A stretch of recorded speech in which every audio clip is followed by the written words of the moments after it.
Hello YouTube, it is your friendly neighborhood LPL financial advisor Mike Campagna. I am the education coordinator for One Group Retirement Advisors.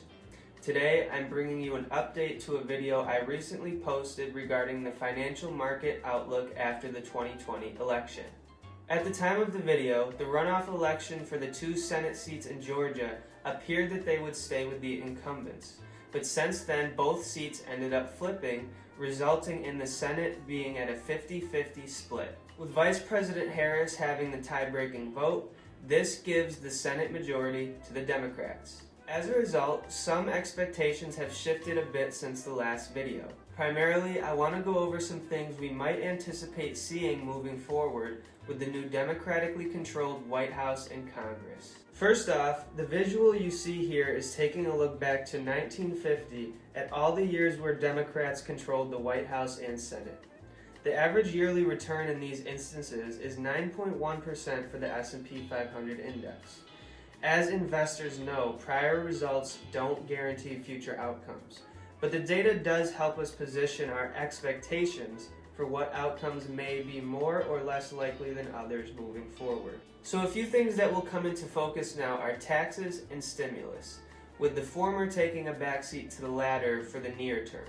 Tax reforms typically take at least a year to come to fruition, but the more obvious reason for stimulus taking more of a front seat is the continued effect of the pandemic on the day-to-day lives of Americans and the national economy. The Biden administration has stressed that stimulus is a top priority and that they'll work with or without Republicans to get another round of COVID relief passed. At the same time, the new administration has also voiced its intent to raise personal and corporate taxes back to levels seen prior to the Trump tax cuts. Building off of what's going on in the current environment, the stimulus that's going to be hitting the economy is likely to have some potential consequences. While short-term treasury rates remain very low, the 10-year yield is climbing steadily.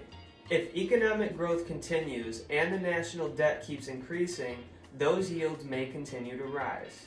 This environment could be conducive for sectors like energy and financials and other value-oriented sectors. So while we may continue to see bullish sentiment in the stock market moving forward, I wouldn't be surprised if we saw a shift from growth companies and sectors outperforming to value companies and sectors outperforming in the near term.